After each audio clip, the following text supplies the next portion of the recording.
बच्चों, welcome to के science academy. बच्चों, आज हम लोग डिस्कस करने वाले हैं जो रिएक्शन मैकेनिज्म में जो डिफरेंट इफेक्ट है, जैसे इंडक्टिव इफेक्ट है, हाइपर कॉन्जुगेशन है, रेजोनेंस इफेक्ट है। तो मैं आज कोशिश करूंगा इस वीडियो में इंडक्टिव इफेक्ट और हाइपर कॉन्जुगेशन से रिलेटेड क्या क्या इफेक्ट है, किस तरह से ये किसी एसिडिटी को बेसिसिटी को इफेक्ट करता है, किसकी मतलब जो भी इसके यूजेस हैं इंडक्टिव इफेक्ट के और हाइपर कॉन्जुगेशन के। बच्चों, आज इस वीडियो में हम इसी दोनों को कवर कर रहे हैं। चलो बच्चों, तो शुरू करते हैं बच्चों। लेकिन आगे बढ़ने से पहले बच्चों, जिस बच्चों ने सब्सक्राइब नहीं कर रखा है चैनल को, वो इसको सबसे पहले सब्सक्राइब कर लो। ठीक है बच्चों, तो शुरू करते हैं बच्चों। देखो बेटा, सबसे पहले बात करते हैं हम लोग इंडक्टिव इफेक्ट।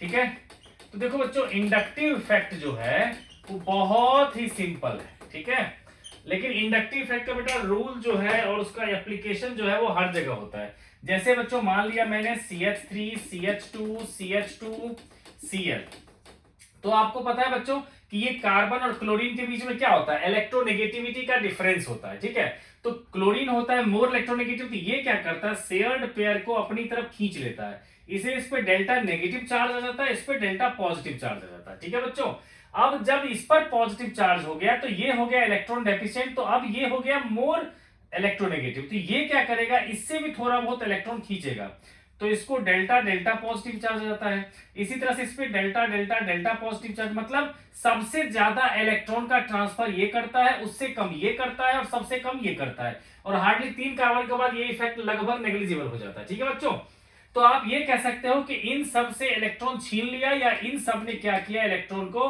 दे दिया। तो ये सब क्या शो करेंगे, प्लस आई इफेक्ट, और इसने इलेक्ट्रॉन को ले लिया इसलिए ये शो करेगा माइनस आई इफेक्ट। ठीक है बच्चों, तो अब बच्चों क्या है कि हम लोग इसको सिंपल वे में समझ लेते हैं इस तरह से कि मान लेते हैं, क्योंकि ये डायरेक्टली उसका रिश्तेदार था, तो ये 100 इलेक्ट्रॉन अगर मान लो इसको देगा, ये इसको 10 देगा और ये इसको 1 देगा। ठीक है, जितना दूर होता जाएगा उतना ही इफेक्ट इसका कम होगा। वैसे एक भी इलेक्ट्रॉन का ट्रांसफर नहीं होता, लेकिन समझने के लिए कि जो सबसे क्लोजेस्ट है वो सबसे ज्यादा इलेक्ट्रॉन देगा और उसके बाद वाला कम देगा। ठीक है बच्चों, तो आप देखो बेटा, ये है प्लस आई इफेक्ट और ये है माइनस आई इफेक्ट। ठीक है बच्चों, तो हम लोग बेटा यूज करते हैं application of plus I effect, applications of plus I effect.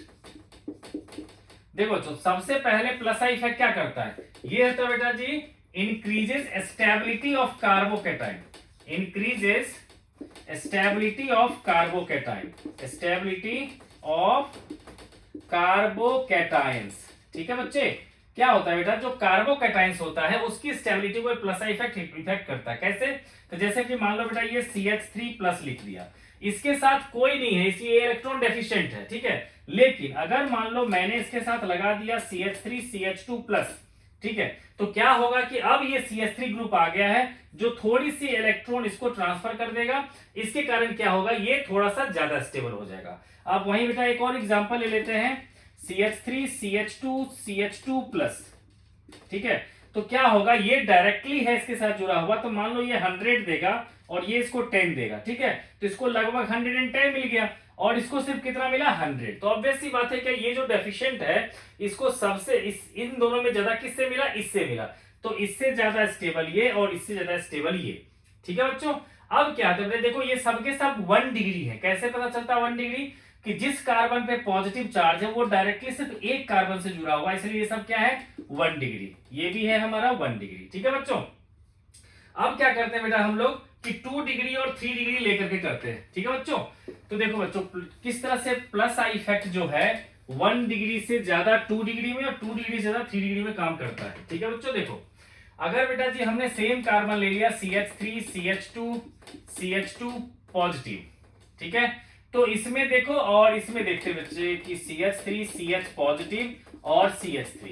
ठीक है, अगर इन दोनों बच्चों अगर ध्यान से देखोगे तो इसने इसको 100 दिया होगा, तो इसने इसको कितना दिया होगा, 10 दिया होगा, तो इसको मिला 110।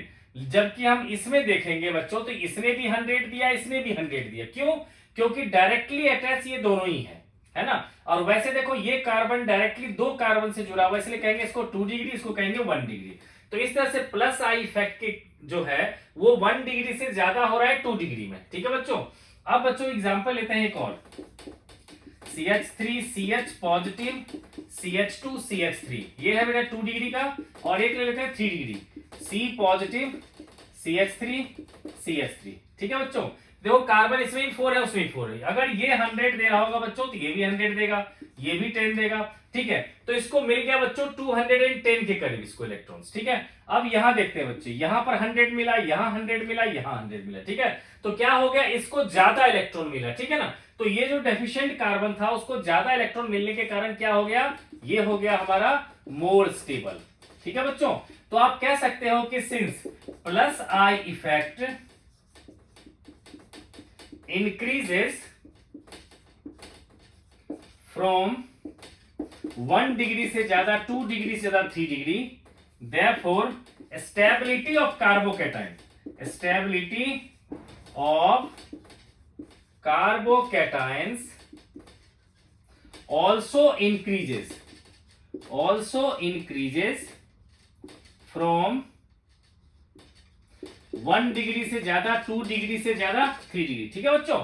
यानी कि प्लस आई इफेक्ट क्योंकि 1 डिग्री से ज्यादा, 2 डिग्री से ज्यादा, 3 डिग्री होता है, इसलिए स्टेबिलिटी ऑफ कार्बोकैटायन भी क्या होता है, इसी तरह से इंक्रीज करता है, ठीक है बच्चों।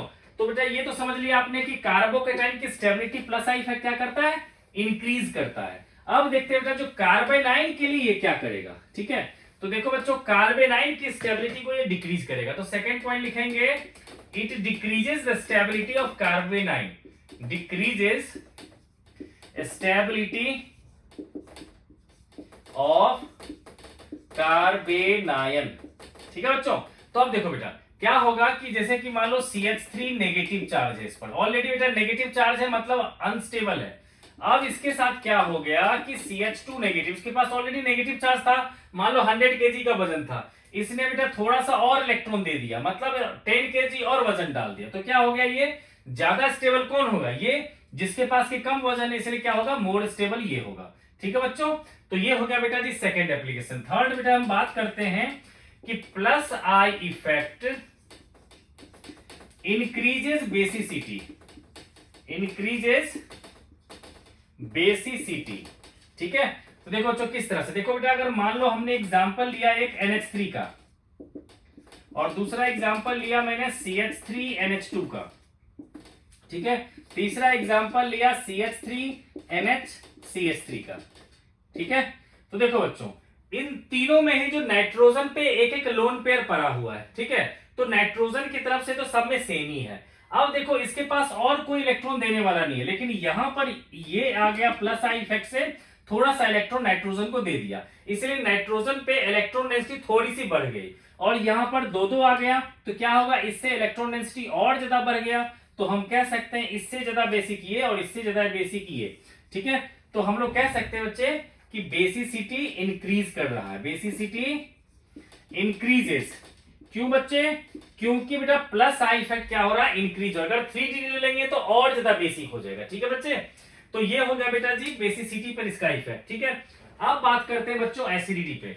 तो जब क्लियर कट है कि जब बेसिसिटी इंक्रीज होगा तो क्या होगा, एसिडिटी इसका क्या होगा, डिक्रीज, ठीक है बेटा। तो हम थर्ड पार्ट लिखेंगे कि plus I effect decreases acidity, decreases acidity, ठीक है बच्चों।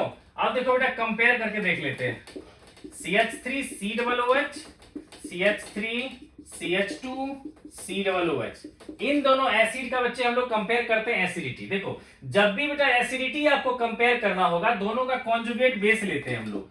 इसमें से भी H+ निकालेंगे, इसमें से भी H+ निकालेंगे, ठीक है, ताकि दोनों का कॉन्जुगेट बेस मिल सके। तो ये आ गया बेटा CH3COO और O नेगेटिव, और यहां मिला हमें CH3C+O। ओके देखो बेटा इसमें क्या है, CH2 और ये पीछे एक CH3 और है ना। तो CH3CH2C+O नेगेटिव, ठीक है बच्चों। अब देखो बेटा इन दोनों में अगर हम कंपेयर करें तो किसके पास ज्यादा इलेक्ट्रॉन डेंसिटी है ना। तो आप देखोगे बच्चे क्या होगा कि इसने बेटा जी अपना जो इलेक्ट्रॉन दिया होगा, तो इसने भी कुछ इलेक्ट्रॉन दिया होगा, है ना।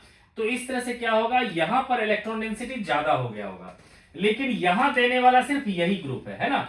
तो ये क्या हो जाएगा बेटा, मोर बेसिक, ये हो जाएगा बेटा मोर बेसिक, और ये क्या हो जाएगा, लेस बेसिक। जिसके पास बेटा ज्यादा इलेक्ट्रॉन डेंसिटी वो ज्यादा बेसिक। यहां बताया 2-2 ग्रुप है इलेक्ट्रॉन देने वाला, इसलिए ऑक्सीजन पर नेगेटिव चार्ज और ज्यादा बढ़ जाएगा, जबकि यहां पर थोड़ा ही नेगेटिव चार्ज बढ़ेगा, ठीक है बच्चों। तो ये हो गया मोर बेसिक, और जो मोर बेसिक होता है उसका कॉन्जुगेट एसिड जो होगा बेटा ये क्या होगा, लेस एसिडिक। ठीक है बच्चों, तो इस तरह से बच्चों क्या होगा कि जो प्लस आई इफेक्ट जो है वो एसिडिटी को डिक्रीज करता है, ये एक्सप्लेन हो गया। ठीक है बेटा, अब चलते हैं बच्चे हम लोग माइनस आई इफेक्ट की बात करते हैं। ठीक है, तो देखो बच्चों माइनस आई इफेक्ट जो है वो प्लस आई इफेक्ट का बिल्कुल उल्टा काम करेगा, है ना। तो सबसे पहले बेटा बात करते हैं माइनस आई इफेक्ट, है ना। तो इसमें बच्चों आप लोगों ने देखा था बेटा कार्बन के साथ क्लोरीन लगा हुआ था, कभी हो सकता है ब्रोमीन लगा रहे, कभी फ्लोरीन लगा रहे, कभी NO2 ग्रुप लगा रहे, है ना। तो इसमें क्या होगा बच्चे कि जितना ज्यादा इलेक्ट्रोनेगेटिविटी उतनी ज्यादा माइनस आई इफेक्ट। तो माइनस आई इफेक्ट बेटा जैसे NO2 का ज्यादा होगा, उसके बाद फ्लोरीन का होगा, उसके बाद क्लोरीन का होगा, उसके बाद ब्रोमीन का होगा, है ना। इस तरह से बच्चों जो है माइनस आई इफेक्ट जो है डिक्रीज होता चला जाएगा, क्योंकि इसकी इलेक्ट्रोनेगेटिविटी डिक्रीज हो रही है, इसलिए इलेक्ट्रॉन लेने की टेंडेंसी डिक्रीज हो रही है।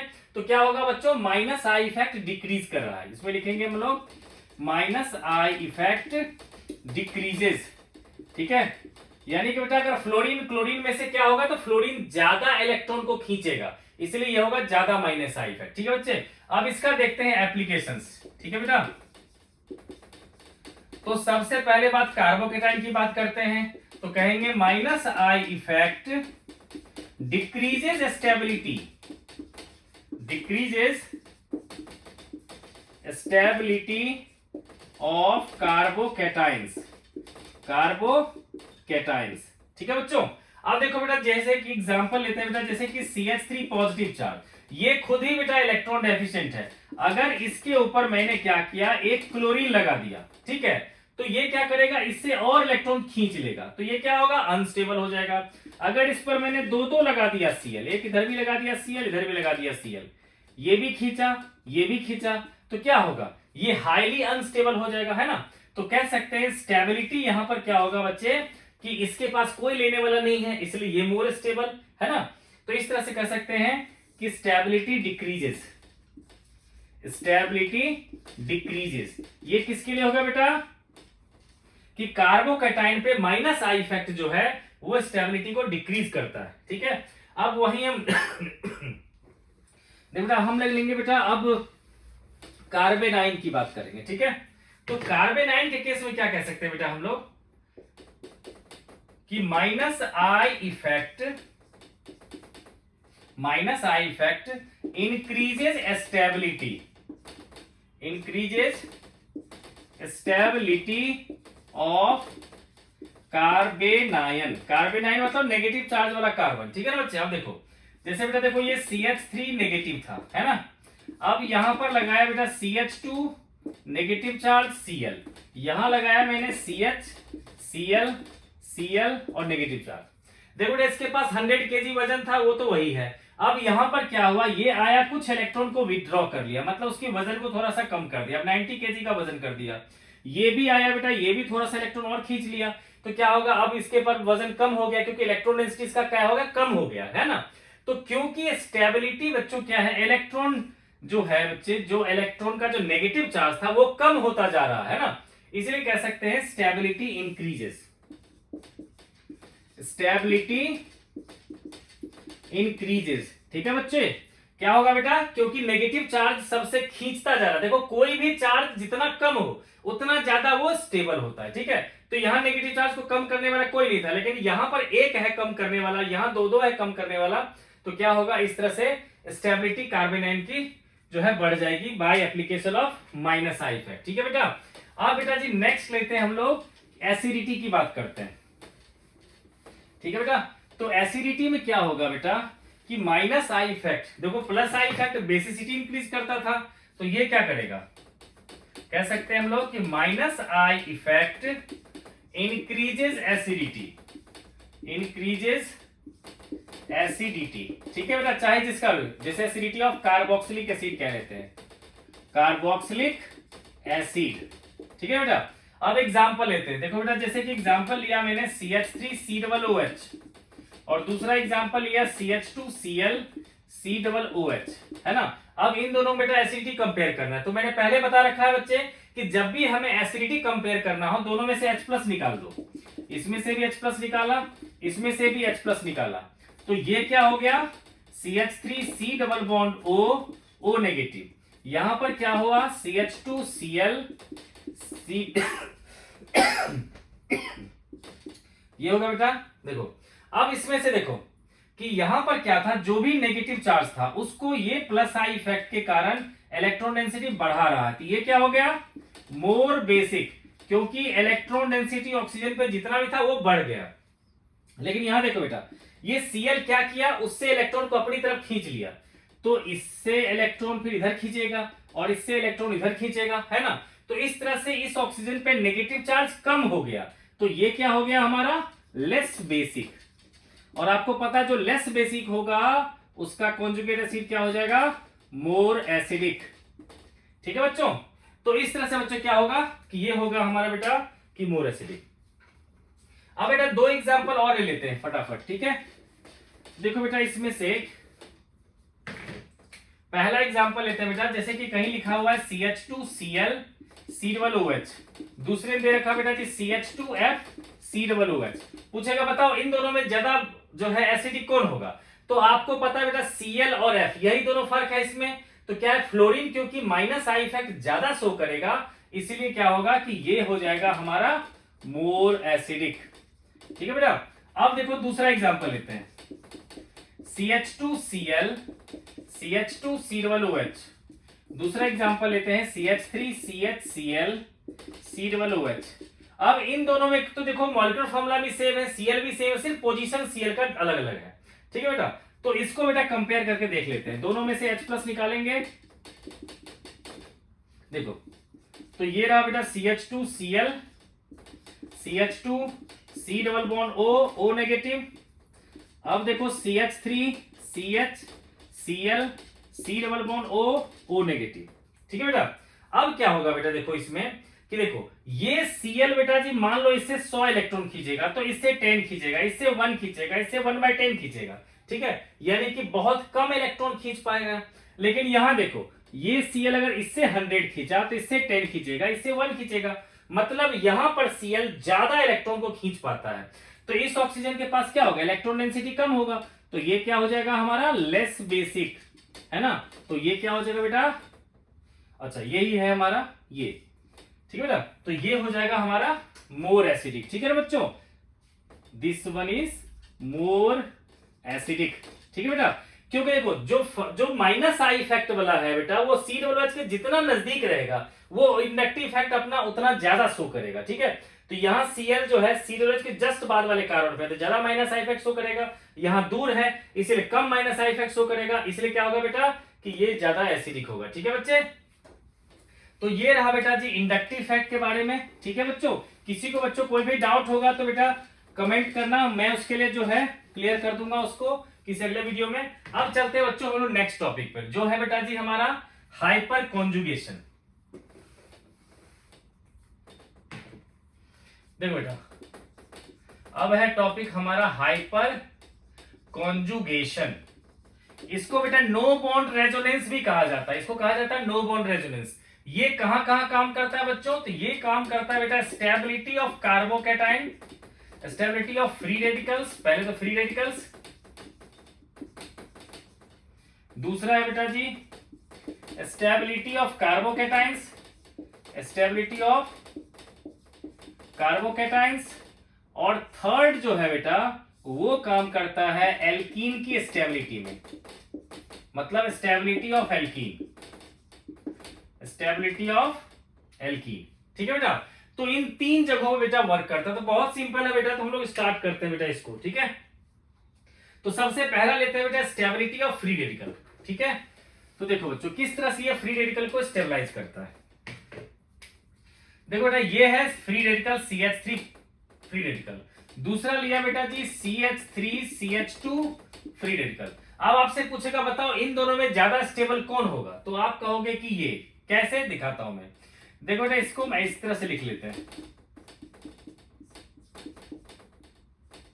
ये फ्री रेडिकल है। ठीक है, फ्री रेडिकल का मतलब क्या है, इस कार्बन के पास अपना एक इलेक्ट्रॉन है। ठीक है, अब ये कार्बन जो है तीनों हाइड्रोजन को लालच दे रहा है, इसको कह रहा है तुम ऐसा करो, इस कार्बन को कह रहा है कि तुम मेरे साथ बॉन्ड बना लो, इस हाइड्रोजन को फ्री कर दो। ठीक है, तो उसने वैसा ही किया, उस हाइड्रोजन को कहा तो अपना इलेक्ट्रॉन ले लो। ठीक है, और क्या होगा बेटा HCH डबल बॉन्ड CH2 और ये हाइड्रोजन अपना फ्री रेडिकल लेकर के अलग हो गया। कैसे बेटा देखो यहां पर जो एक एक इलेक्ट्रॉन का जो दोनों ने शेयर किया था, इस कार्बन ने कहा कि हाइड्रोजन को तुम अपना इलेक्ट्रॉन ले लो, मेरा इलेक्ट्रॉन छोड़ दो, तो ये अपना एक इलेक्ट्रॉन और इस कार्बन का जो एक फ्री रेडिकल था दोनों के साथ डबल बॉन्ड बना लिया। ऐसा वो कर सकता है इसके साथ भी, ऐसा वो कर सकता है इस हाइड्रोजन के साथ भी। तो क्या बनेगा फिर HCH और ये होगा बेटा H फ्री रेडिकल और डबल बॉन्ड CH2। ऐसा वो इसके साथ भी कर सकता है ना। तो क्या बना मॉलिक्यूल, और ये होगा बेटा जी H का free radical double bond CH2।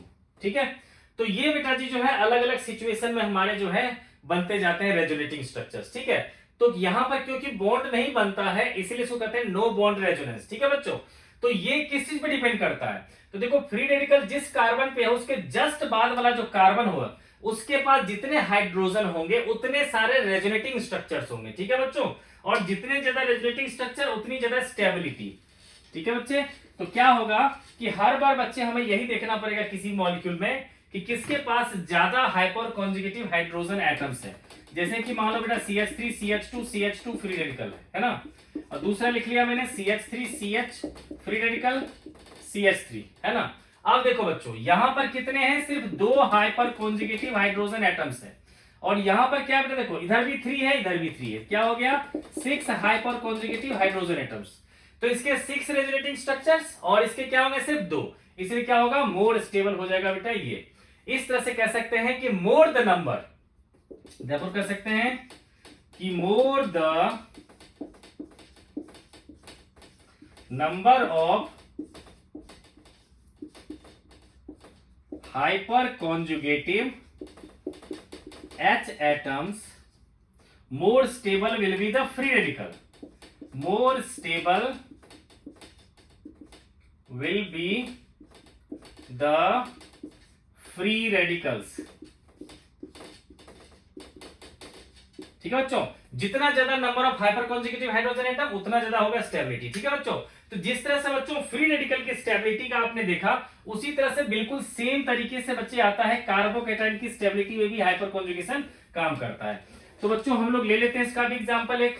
ठीक है, सेकंड लेते हैं बेटा जी stability of carbocation, stability of carbocations. ठीक है बेटा, तो देखो बेटा यहां पर क्या है कि जैसे कि CH3 प्लस लिखा और यहां पर लिख लिया बेटा जी CH3 CH2 पॉजिटिव है ना, तो क्या होगा बेटा इसके पास क्या है 3 हाइपर कॉन्जुगेटिव हाइड्रोजन है, तब ये क्या होगा मोर स्टेबल।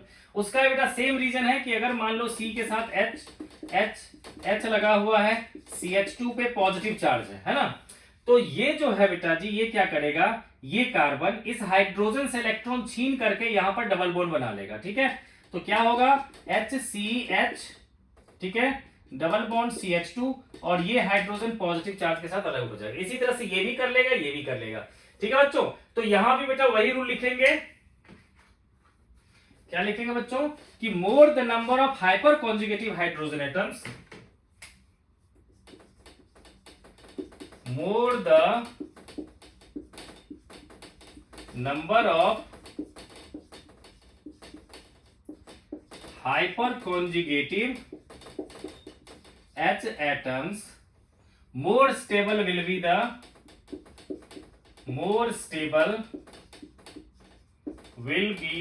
carbocations।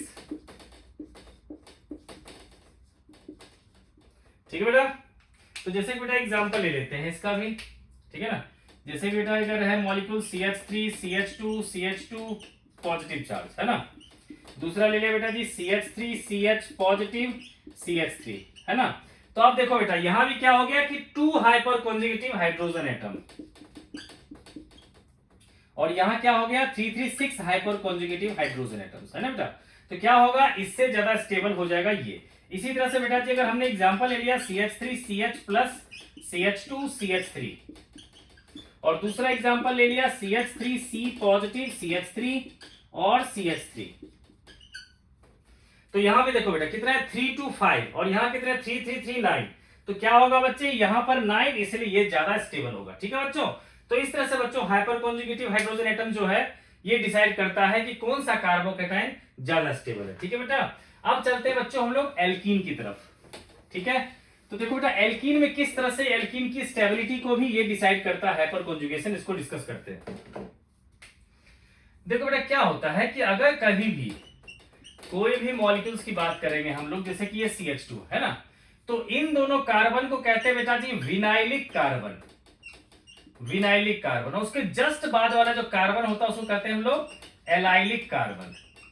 ठीक है, तो जिस भी एल्कीन में बच्चों ज्यादा नंबर ऑफ एलाइलिक हाइड्रोजन होगा वो होगा मोर स्टेबल। ठीक है, तो इसमें आप लोग को ध्यान रखना है कि more the number of allylic hydrogen, allylic hydrogen more stable will be the alkene, will be the alkene. ठीक है बच्चे, कि जिस एल्कीन के पास ज्यादा हाइपर कॉन्जुगेटिव हाइड्रोजन एटम यानी कि एलाइलिक हाइड्रोजन, वो उतना ज्यादा स्टेबल। ठीक है बेटा, अब जैसे कि बेटा एग्जांपल लेते हैं CH2 double bond CH, CH2 CH3। ठीक है, और दूसरा एग्जांपल लेते हैं बेटा CH3 CH double bond CH CH3, है ना। तो अब इन दोनों में देखो बेटा कार्बन तो सेम है ना, एक है ब्यूट 1 इन और एक है ब्यूट 2 इन। ठीक है, तब इन दोनों में ज्यादा स्टेबल कौन होगा, तो कहोगे देखो यहां पर एलाइलिक कितने हैं बेटा, ये कार्बन है, इसके पास सिर्फ 2 ही है एटम, है ना। और इसमें देखो कितने हैं, 3 और 3 क्या हो गए 6 एलाइलिक हाइड्रोजन, है ना, 6 एलाइलिक हाइड्रोजन, है ना बेटा। तो ये क्या हो जाएगा, मोर स्टेबल हो जाएगा। ठीक है बच्चों, तो इसका कहां पर बेटा एप्लीकेशन आता है, तो बेटा जहां भी आप एलिमिनेशन रिएक्शन करोगे ऑर्गेनिक में, वहां पर बच्चे जो है आपको इस कंसेप्ट की जरूरत पड़ेगी। जैसे एग्जांपल ले लेते हैं बेटा कि देखो CH3 CH2 Cl, एक छोटा सा एग्जांपल लेते हैं। अगर बेटा इस पर एल्कोहलिक KOH डालते हैं तो क्या होता है कि एक कार्बन का हाइड्रोजन निकलता है, दूसरे कार्बन से हैलोजन निकलता है, यानी कि HCl निकल जाता है और दोनों के बीच में डबल बॉन्ड बन जाता है। ठीक है बच्चों, इसी कंसेप्ट को मैं यूज करते हुए कराता हूं बेटा। देखो अब दूसरा मॉलिक्यूल ले लिया CH3 CH Cl CH2 CH3, इस पर बेटा जी अगर मैंने लिया एल्कोहलिक KOH तो क्या क्या पॉसिबिलिटीज बन सकती है। देखो ये Cl निकले और उसके बगल में ये वाला हाइड्रोजन निकले, तो क्या बनेगा molecule CH2 double bond CH CH2 CH3, पहला तो मॉलिक्यूल ये बनेगा। दूसरा, या फिर क्या करें इसका Cl निकले और इसका H निकले तो डबल बॉन्ड इसके बीच में, तो दूसरा मॉलिक्यूल क्या बन जाएगा CH3 CH double bond CH CH3, है ना। तो बच्चे इसमें पूछा जाएगा आपसे कि मेजर प्रोडक्ट कौन होगा और माइनर कौन होगा। ठीक है, तो मेजर वही होगा जो एल्कीन ज्यादा स्टेबल होगा। ठीक है बच्चे, तो अब बताओ बच्चों कौन ज्यादा स्टेबल होगा, तो आप कहोगे देखो यहाँ 3 एलाइलिक हाइड्रोजन और यहाँ पर कितने सिर्फ 2, तो ये क्या होगा बेटा जी मेजर प्रोडक्ट और ये हो जाएगा हमारा माइनर प्रोडक्ट। ठीक है बच्चों, तो इस तरह से बच्चों जो है हम एक और एग्जांपल ले लेते हैं। जैसे बेटा जी कहीं भी लिखा हुआ है CCl CH3, ठीक है, और ये लिख दिया बेटा जी CH2 CH3। ठीक है, तो फिर से क्या होगा बच्चों, इसमें मेजर क्या होगा अगर हमने एल्कोहलिक KOH ले लिया तो। ठीक है, तो एक तो पॉसिबिलिटी बनता है बेटा इसका Cl इसका हाइड्रोजन निकाल ले तो डबल बॉन्ड इनके बीच में आ जाएगा, या इसका Cl इसका हाइड्रोजन निकाल ले तो डबल बॉन्ड इसके बीच में बनेगा, लेकिन ये दोनों तो एक ही जैसे होंगे। लेकिन बेटा अगर इसका Cl और इसका H निकलेगा तो ज्यादा स्टेबल होगा, है ना बच्चे। तो हम क्या कहेंगे कि ये होगा हमारा मेजर प्रोडक्ट। ठीक है बेटा, ये हो जाएगा मेजर प्रोडक्ट और ये तो हो जाएगा बेटा मेजर। ठीक है ना, इसी तरह से बेटा माइनर कौन होगा, तो इसके साथ Cl और इसके साथ, तो ये बन जाएगा बेटा CH2 double bond CH3 CH2 CH3, ये क्या होगा बेटा माइनर प्रोडक्ट हो जाएगा। ठीक है, ओके बेटा। तो इस तरह से बच्चों हाइपर कॉन्जुगेशन भी हमारा जो है इसमें काम करता है। ठीक है बच्चों, तो ये बच्चों हमने जो है बेटा आप लोग को जो है इंडक्टिव इफेक्ट और हाइपर कॉन्जुगेशन बेटा जी आप लोग को मैंने करवा दिया, किस तरह से उसका एप्लीकेशन है ये भी बता दिया बच्चों, जो आपको हर जगह 11th हो 12th हो GMAN हो कहीं भी आप लोग को इसका जरूरत पड़ेगा बच्चों, तो ये आप लोग को समझ में आ जाएगा। ठीक है बच्चों, अब वीडियो लंबा ना हो इसलिए बच्चों में जो रेजोनेंस इफेक्ट है और उसके क्या क्या है जो प्लस आर इफेक्ट के क्या क्या यूजेस हैं, माइनस आर इफेक्ट के क्या यूजेस है, उसको हम लोग नेक्स्ट वीडियो में कवर करेंगे बच्चों। तो आप लोग चैनल को सब्सक्राइब कर लो, मिलते हैं हम लोग नेक्स्ट वीडियो में।